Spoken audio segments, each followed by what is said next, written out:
পেঁয়াজ ছাড়াও কিন্তু রান্না হয়। মিষ্টি কুমড়া দিয়েও খুব ভালো বেগুনি বানানো যায়। ফ্যামিলি কার্ড, একটি ফ্যামিলি কার্ড দিব। এই কৃষক কার্ডটা হবে ব্যাংক কার্ডের মতো। প্রবাসী কার্ড দেবার সিদ্ধান্ত গ্রহণ করেছে। একটি কার্ড দিতে চাই, সেটি হবে এলপিজি কার্ড, এলপিজি গ্যাস। প্রথম কাতারে থাকতে চাইলে জান্নাত পেতে চাইলে জামাত ইসলাম করতে হবে। কি কষ্ট আমরা ভালো হয়ে গেছি। Hello everyone, please welcome to the show. আজকের ভিডিওতে আমরা আলোচনা করতে চলেছি one of the hottest topic of Bangladesh, politics. পলিটিশিয়ানদের অস্থির সব বক্তব্য। যে অনেক সময় কিছু সায়েন্স ফিকশন মুভি আমরা দেখি যে back to the future, back to the back to the মানে back to the past past হবে। হ্যাঁ, আমরা এখন আপনারা দেখবেন তারেক রহমান নির্বাচনী প্রচারণাকালে দিনাজপুর সম্পর্কে কি বলে। ম্যাঙ্গো ম্যাঙ্গো আম, ইনশাল্লাহ আমরা এই দিনাজপুরের ভালো আম সমগ্র পৃথিবীতে পাঠানোর ব্যবস্থা করব, যাতে আম দিয়ে পৃথিবীর মানুষ দিনাজপুরকে চিনতে পারে। দিনাজপুর তো লিচুর জন্য বিখ্যাত। তাহলে এক মন আমের সাথে এক ছড়ি লিচুর জন্য পাঠায়।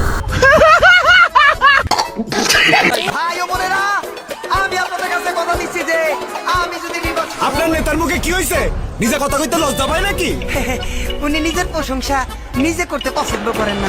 আসল কারণ তো হলো তার মুখে গন্ধ। যার মুখে গন্ধ, যার মুখে গন্ধ। ভাই ওই যে একটা ছিল না, ম্যাজিক টুথপেস্টের অ্যাডভার্টাইজমেন্ট, তখন একদম ছোটবেলার কথা মনে পড়ে গেল। সবাই মিলে করব কাজ,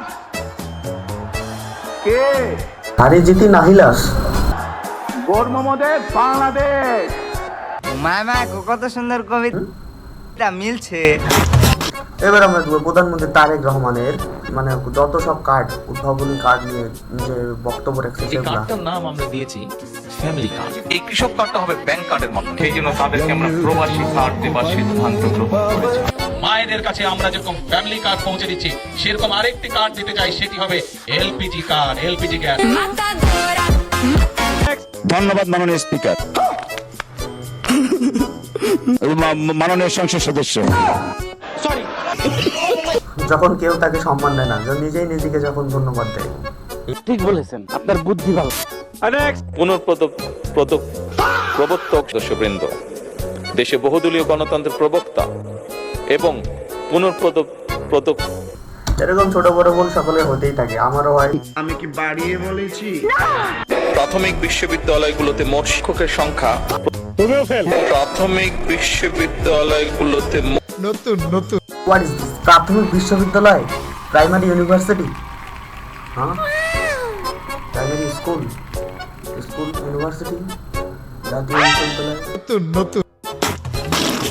এই মৌলানা ভাসানীর প্রতীক ছিল কিন্তু ধানের শীষ। যখন 1979 সালে নির্বাচনের সময় আসলো, সেই সময় মৌলানা ভাসানী শহীদ রাষ্ট্রপতি জিয়াউর রহমানকে বললেন, তোমার হাতে আমি ধানের শীষ তুলে দিলাম।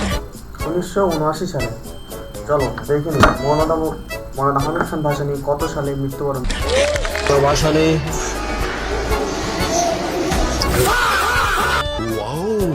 কি বলবো, যাই হোক।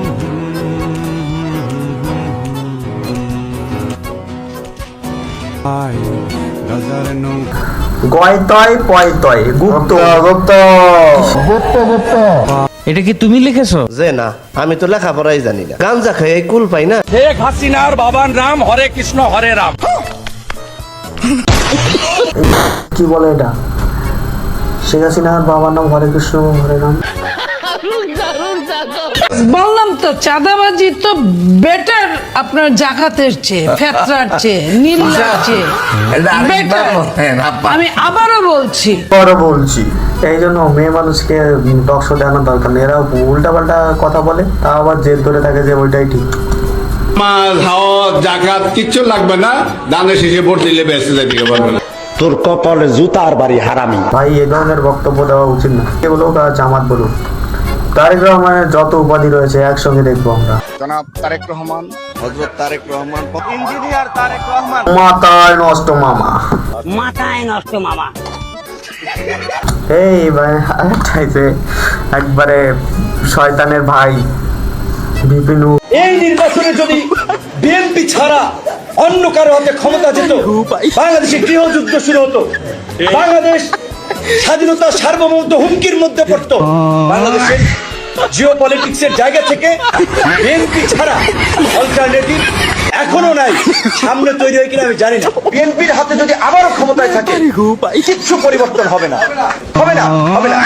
তার জন্য অবশ্যই আমরা কিভাবে আগামীতে রাষ্ট্র ক্ষমতায় যেতে পারি সেই চিন্তা ভাবনা আমাদেরকে করতে হবে। অবশ্যই বিএনপি বিরোধী দল হিসেবে, নির্যাতিতের বিরোধী দল হিসেবে তাদেরকে আমরা সাথে নেব, কিন্তু বিএনপির হাতে স্টিয়ারিং ছেড়ে সেটাতে যদি আমরা একমত হই, আবার যে সেই সহজ কথা কোকির মুখে পড়তো।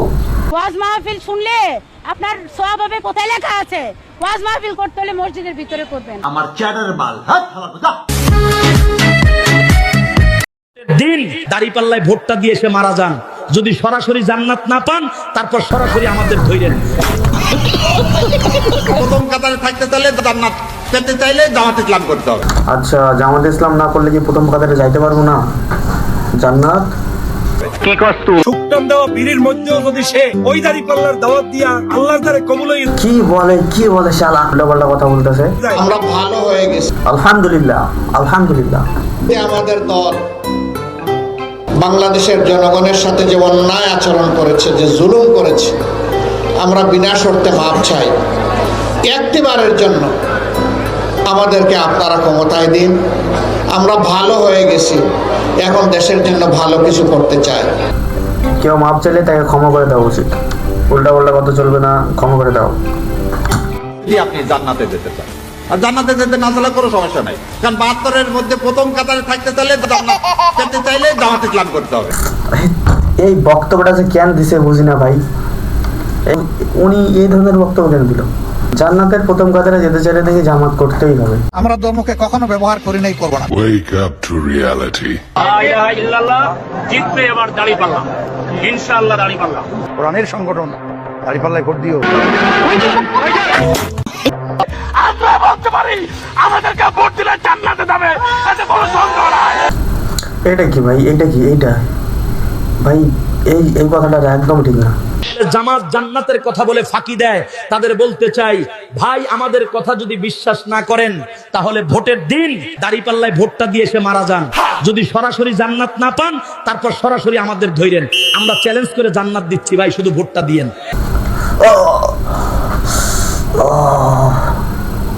এটাই জেনারেটর ভিডিও, তাই এটা নিয়ে কোনো মন্তব্য নাই। আমার ভাই হয়তো কোনোদিন ইবাদত করার সুযোগ পায় নাই, ওই শুকটান দেওয়া বীরের মধ্যেও যদি সে ওই দাঁড়িপাল্লার দাওয়াত দিয়া আল্লাহর দ্বারে কবুল হয়ে যায়, এমনও হইতে পারে পিছনের সব আল্লাহ মাফ করে দিয়ে তার তো ভালো করে। মানে কি বলবো, যাই 28 তারিখ সকাল 6:30টায় কেন্দ্র থেকে মোবাইল করলো আমাকে, মোবাইল করে বললো যে খান সাহেব আপনাকে তো কোরবানি দেওয়া হলো। তা আমি বললাম এই কোরবানি কি ইব্রাহিম আলাইহিস সালামের বেটা ইসমাইল আলাইহিস সালামের? তখন বললেন যে হ্যাঁ, এর চেয়েও বড়। কি করছ তুই? তা আমি বললাম যে এর ব্যাখ্যাটা বললে ভালো হইতো। তা আমি তখন বললেন যে আসলে ইব্রাহিম আলাইহিস সালাম আল্লাহর সন্তুষ্টির জন্য ইসমাইল আলাইহিস সালামকে কোরবানি করছে একমাত্র আল্লাহর সন্তুষ্টির জন্য, এজন্য মানুষ কোরবানি হয় নাই, হয়েছে দুম্বা। আর আপনার কোরবানি বলতে পীরগাছা কাউনিয়ার লাখ লাখ নারী পুরুষের কোরবানি, এই জন্য এই কোরবানিটা বড় কোরবানি। এই ভিডিওর মধ্যে সবচেয়ে খারাপ লাগার পার্ট হলো এইটাই, যখন একটা সাধারণ মানুষ নিজের ত্যাগটাকে নবী রাসূলদের ত্যাগের সঙ্গে তুলনা করে, শুধু তুলনাই করে না, নিজের ত্যাগটাকে নবী রাসূলদের ইব্রাহিম আলাইহিস সালামের যে কোরবানি ওনার ত্যাগের থেকে বড় করে দেখে, তখন তো আর কিছুই বলার থাকে না। শুধু এতটুকুই বলতে পারি যে কথা বলার সময় একটু সংযত থাকা উচিত, কারণ আমরা খুব সেন্সিটিভ বিষয় নিয়ে কথা বলতেছি। মনে ছুঁয়ে দিছে কথা আছে, মানুষের একটু ছুঁয়ে দেয়, তাই না? আমাদের আল্লাহ যেন নিজেই দাঁড়িপাল্লাকে প্রতিষ্ঠিত করার জন্য এইবারই উঠা বেড়ে লাগছে। জামাত শিবির ছাড়া এই পৃথিবীতে আপনার সহি কোন মুসলমান নাই, কারণ ওনাদের কলমার মানাই জানা নাই, ওনাদের কলমা। বাংলাদেশে যদি নামাজ কায়েম হয় 18 কোটি মানুষ নামাজ পড়বে, আপনি একটা ভোট দিয়ে 18 কোটি মানুষের নামাজের সওয়াব। ও যা বলছে সব মিথ্যা কথা। লাগাও ভোট। এবার দেখবেন শেখ হাসিনার অস্থির বক্তব্য। আমার ছেলে বউ ইহুদি না, হ্যাঁ সে খ্রিস্টান, খ্রিস্টান আমাদের আহলে কিতাব। তোর ছেলে হয়েছে নাম কি? তা আমি বললাম নাম জয়। इसका मतलब क्या है?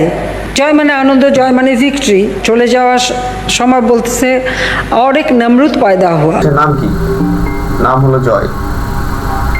জয় মানে কি? জয় মানে আনন্দ, জয় মানে ভিক্টরি। চলে যাওয়ার সময় বলতেছে और एक नमरूद पैदा हुआ। এই মোবাইল ফোন কে দিয়েছে? কে দিয়েছে? আওয়ামী লীগ সরকার। কি অপরাধটা কি করেছি? কি অপরাধটা কি করেছি? এবার রেসিপি গুলো শুনি। পেঁয়াজ ছাড়াও কিন্তু রান্না হয়। পেঁয়াজ ছাড়াও রান্না হয়? আন্টি কালকে থেকে পেঁয়াজ আনা বন্ধ। মিষ্টি কুমড়া দিয়েও খুব ভালো বেগুনি বানানো যায়, সেভাবে আমরা করি, সেভাবে করা যায়। অনেকেই কিন্তু মাংস খেতে চায় না, মাংসের পরিবর্তে এখন কাঁঠাল। মাংসের পরিবর্তে কাঁঠাল খাবে। আবার ডিম নিয়ে শুরু করলো। কিন্তু ঠিক আছে, এরপরে যখন ডিম বেশি পাবেন সিদ্ধ করে ফ্রিজে রেখে দেবেন, বহুদিন থাকবে, সমস্যা নষ্ট হবে না। না না, এটা কিন্তু ঠিক বলে নাই। ডিম ফ্রিজে বেশি দিন রাখা ঠিক না, সিদ্ধ হোক আর অসিদ্ধ হোক। জুস মেড অফ আমরা, এ পপুলার লোকাল ফ্রুট। নিত্য আমি নিঃস্ব, আমি দেবার কিছু নাই, আছে শুধু ভালোবাসা, দিয়ে গেলাম তাই।